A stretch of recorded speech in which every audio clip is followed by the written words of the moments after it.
Hi hello అందరికీ. సీజనల్గా దొరికే ఈ దుంపని ఏమంటారో మీకు తెలుసా? అయితే మీరు ఎంతమందికి తెలుసా నాకు కామెంట్ సెక్షన్లో కామెంట్ చేయండి. దీన్ని ఎలా క్లీన్ చేయాలో తెలుసా? ఫస్ట్ దీన్ని క్లీన్ చేసే ముందులా 2 చేతులకు ఫుల్గా ఆయిల్ అప్లై చేసుకోవాలి. తర్వాత దానిపైన తొక్కని పీల్ ఆఫ్ చేయాలి, లేదంటే మనం ముట్టుకున్న ప్లేస్ మొత్తం అయితే దురద పెడుతుంది. తర్వాత మనం ఆలు గ్రేవీ చేసుకుంటాం కదా, అలాగే సేమ్ ప్రాసెస్లోనే ఈ కర్రీ చేసేసుకోవడమని. అయితే ఆలు కర్రీని మనం మామూలుగా వండుకుంటాం కదా, దీన్ని మాత్రం కుక్కర్లో వండుకుంటే మంచిది. ఎందుకంటే కొన్ని దుంపలు అనేవి మెత్తగా ఉడకవు. సో అదే మనం కుక్కర్లో పెట్టి 1-2 విజిల్స్ వచ్చినంత వరకు ఉడికించుకున్నాం అనుకోండి, కూర చాలా టేస్టీగా ఉంటుంది.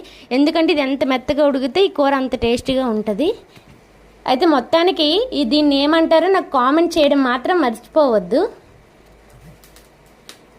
ఈ కూరనైతే నేనైతే ఎక్కువగా పకాలన్నం అదే గంజి పువ్వుతో అయితే బాగా తింటాను, ముద్ద మీద వేసుకొని. చాలా